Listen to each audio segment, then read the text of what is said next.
Hello, and welcome to part 4 of our study on hell. In this lesson, we are going to look at some of the false perceptions that there are about hell. Charles Spurgeon once said to some of his fellow preachers, I quote, "Shun all views of future punishment that would make it appear less terrible." Shun all views of future punishment that would make it appear less terrible. John Milton wrote in Paradise Lost, he said, "The mind is its own place, and in itself can make a heaven of hell or a hell of heaven." We have a tendency to make things be what we want them to be, to define them the way that we want them to be defined, rather than what they really are. We describe the hell the way we think it should be, rather than the way it really is. Hell is so terrible. It's so horrible that it's hard for us to think about it. Certainly if we think of ourselves going there or loved ones going there, we don't want it to be as severe as it really is. So we tend to redefine it, to make stories about it, to make it something that it isn't. This is why we want to look at some of the false perceptions that are here. So number 1, hell is Satan's kingdom and he is its ruler. We have this mythological picture out there of Satan as this red being with the horns on his head and a tail, and he has a pitchfork, and he's got, the pointed goatee, and he kind of sits down there in hell. Hell is naturally down there someplace, and he sits on his throne, and he's in his kingdom. And he's ruling and he's reigning and he's telling all the demons what to do, and he's punishing all the people that are there, all the lost souls that are there in hell. The flames are coming up around him, and the flames are not any type of torment to him. The picture is usually that he enjoys them. He likes them. He prefers the heat as opposed to the cold. All of this is mythology. All of this is fake. It's phony. It's fantasy. It's been completely made up by man. It has nothing to do with reality. It has nothing to do with the biblical account of Satan and what hell is. Number 1, Satan is not this being that has a tail and horns and a pitchfork and that enjoys the heat of the flames that are in hell. This is not a picture of Satan at all. Hell is not Satan's kingdom. He does not rule and reign in hell. There is no throne for him to sit upon. He doesn't take his demons and order them around with their little pitchforks to go and, poke and to jab and to torment the lost souls that have been put there for all eternity. No one, including Satan, is enjoying themselves in hell. Hell is not Satan's kingdom. Hell is a place of punishment for Satan and for the demons. Listen to the word of God. Matthew 25:41. Then shall he say unto them on the left hand, Depart from me, you cursed, into everlasting fire, prepared for the devil and his angels. Hell was created by God as a place of punishment for Satan and his angels. That is why God made it. When they rebelled in heaven and God had to cast them out of heaven, he created hell as a place of eternal punishment for them. It's not another kingdom for Satan to rule. It's not a place that was designed for Satan to enjoy it or have dominion over anyone. It is a place of punishment and suffering. Listen to 2 Peter chapter 2, verse 4. For if God spared not the angels that sinned, but cast them down to hell, delivered them into chains of darkness to be reserved unto judgment. Some of the demons, some of the fallen angels that rebelled with Satan in heaven, God took them and bound them up, and has them bound up this very day in chains of darkness, he calls it. And he has them reserved unto judgment. They're not running around loose. They're not tormenting anyone. God has them reserved for judgment. Matthew chapter 8, verses 28 and 29.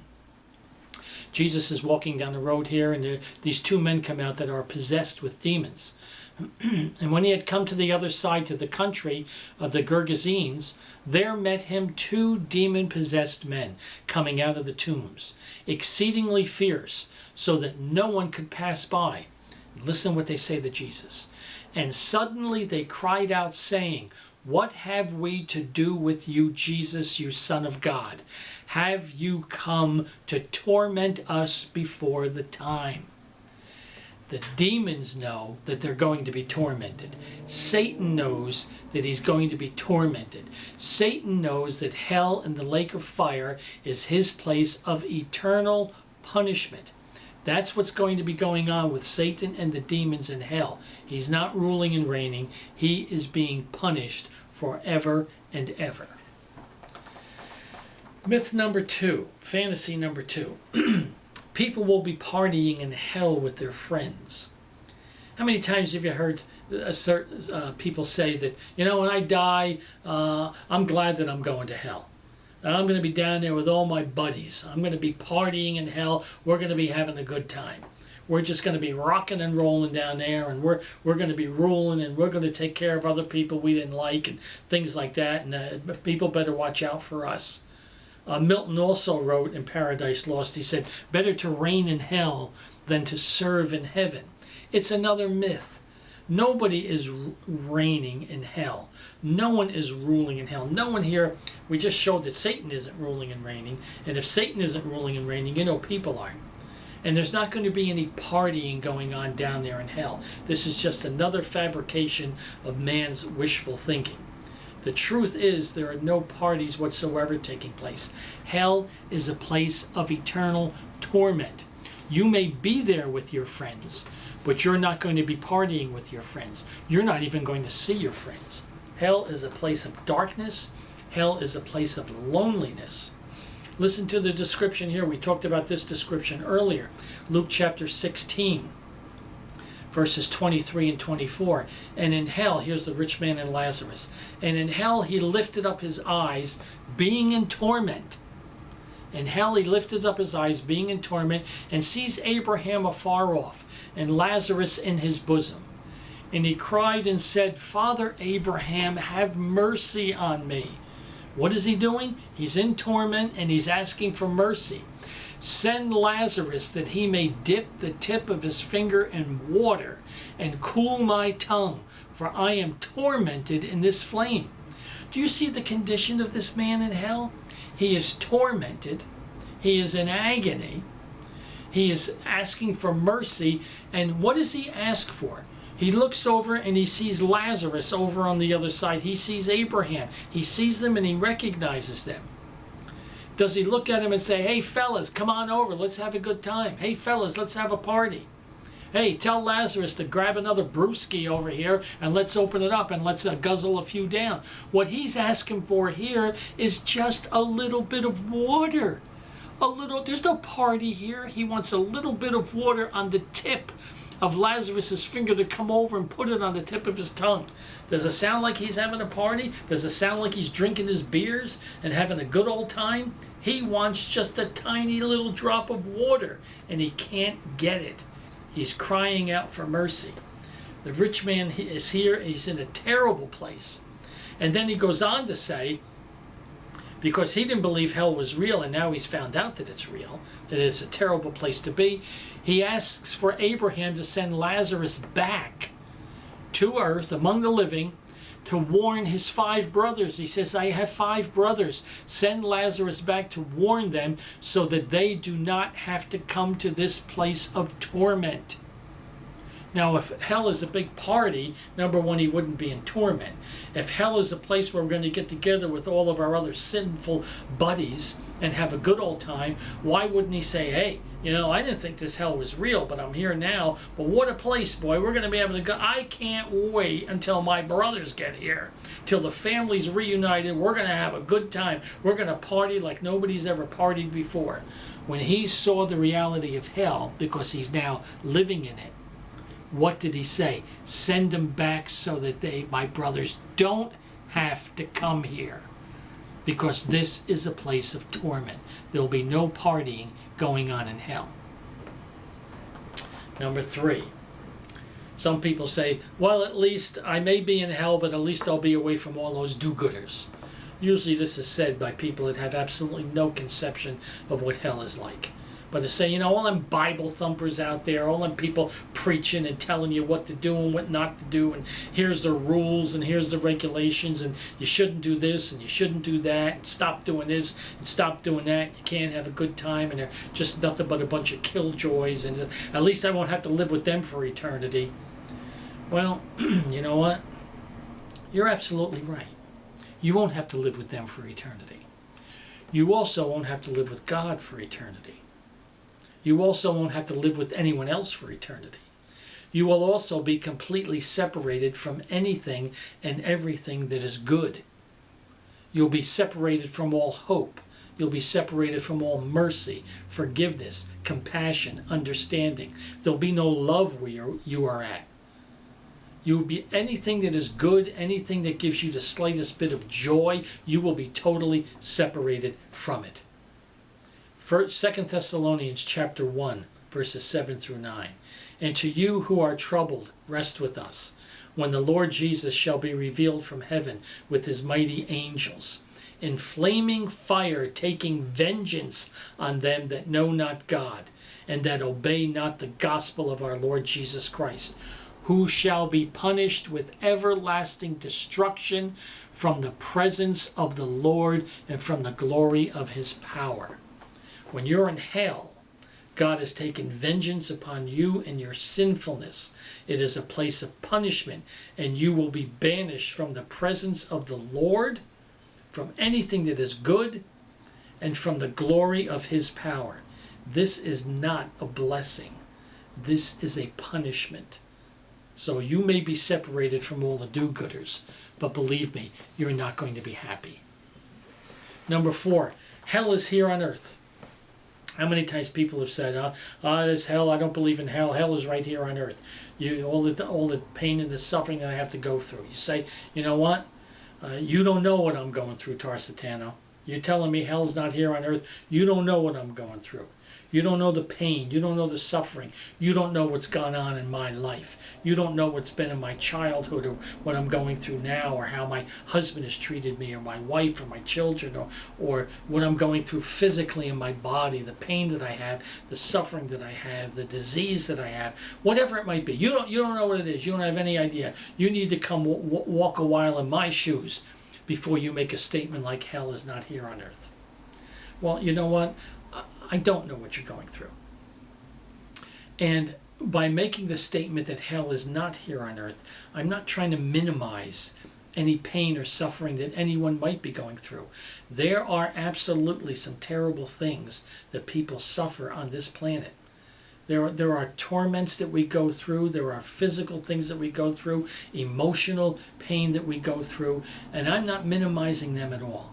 But what I am saying is when you put them into the perspective of hell, when you compare them to hell, it's no match. It's no match whatsoever. We can only guess at how terrible hell is. We're going to look in our next lesson, we're going to look at some descriptions of it, and it's pretty powerful. But still, we have to work on trying to fathom how horrible hell is. But the other thing is, if you take the sufferings and the pain that we have here, one of the things that we have with it is that we always have hope. If we're going through a hard time, if we're going through a difficult time, there's always the hope that, you know what, it might change. It's not permanent. There's some point in time it might come to an end. Or at least what I'm going through might ease up. It might lighten up.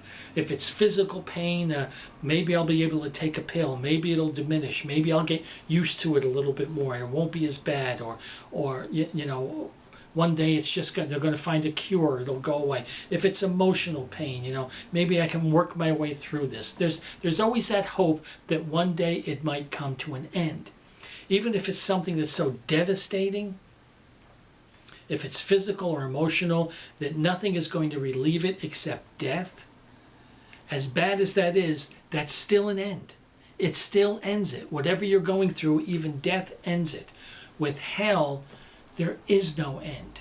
It is for eternity. There is no death to happen to you that would stop the torment and the punishment that you are in. In hell, there is no hope. What you are going through will never end. It will never diminish. It will never get lighter. It will never go away. You will never get used to it. That's what I mean by when I say hell is not here on earth. You can't compare the two. As bad as things might be, nothing compares to how horrible that hell is. Number 5. Only really bad people go to hell. See, that's something that we've put in our minds because we don't want to think of ourselves going there. Well, number 1, when you say only really bad people go to hell, who's defining really bad? Us. We wind up defining what is really bad. And what is really bad? We're sinners. And whenever we compare ourselves to someone, we usually always compare ourselves to someone who's worse. I'm not a murderer. I'm not a rapist.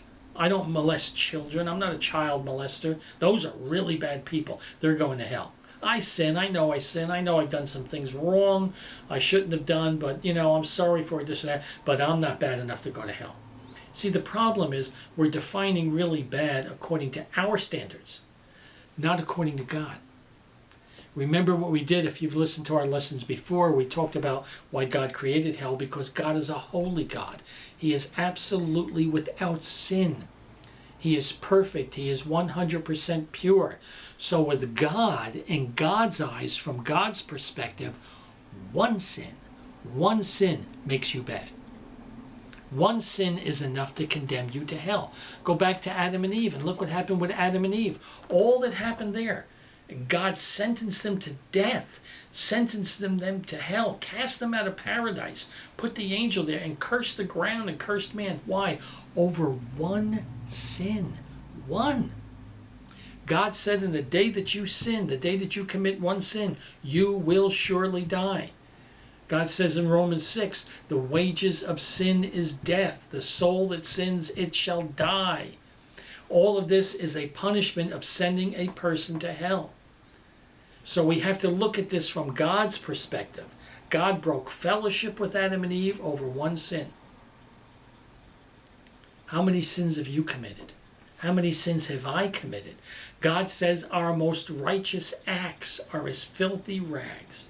So the point, if you want to make this statement to say only really bad people go to hell, that can be true if you understand that in God's eyes, after one sin, that's really bad. That's really bad to God. From a holy, righteous God who cannot tolerate any sin, we are all bad sinners. And if not for the grace of Jesus Christ, which we'll talk about in our last lesson, every single person on this planet would be going to hell. Every single one, because we're all sinners. Number 6, hell is figurative. It's not literal. Don't worry about it. It's not real. Well, if you've been following through this series, I think it was the second, it might have been the second video that I made. I talked about how hell is real. So I would refer you back to that. I would refer you back to that series because that talks about that hell is actually a real place. It's not figurative. It's not imaginative. It is literal. It is a place that actually exists, that God actually created. In the anguish, in the torment, in the suffering, it is real. And it is not a place that you want to go to. So again, if you look at that message, you'll get more detail there. 7, hell is temporary. Even if it's a bad place and even if it's there, we're not going to be there forever. Again, I refer you to the lesson which we're going to be moving on with and doing later of how long is a person in hell. And there we clearly break down that a person is in hell for eternity, that the punishment is everlasting. To just get a little glimpse here, a little understanding, the same word that is used for everlasting that refers to God and refers to heaven also refers to hell. When God is referred to, not in every single instance, but in many instances, when God is referred to as being everlasting, when heaven is referred to as being everlasting, the same word is used when hell is described as everlasting. So if God is eternal, hell is eternal. If heaven is eternal, hell is eternal. If hell is not eternal, if it's only temporary, then heaven's only temporary and God's only temporary. And I don't think there's too many people willing to walk down that road. We have no problem believing that heaven is forever and that God is forever. So if the same word is used, then the punishment in hell is forever also. Hell is a real place. No one is ruling and reigning in there. It is a place of punishment. It is a place of punishment for Satan. It is a place of punishment for demons. It is a place of punishment for all sinners. And it is a place of real, eternal, everlasting suffering. And everyone, every single sinner deserves to go there, because God cannot not tolerate any sin whatsoever. So don't let the world deceive you. This isn't all the fallacies that are out there, but we hit some of them. There is nothing, absolutely nothing good about hell. Don't let anyone tell you anything that would diminish its punishment. Spurgeon was right. Hell is a terrible place to be. You do not absolutely want to go there. You don't want to be in hell at all.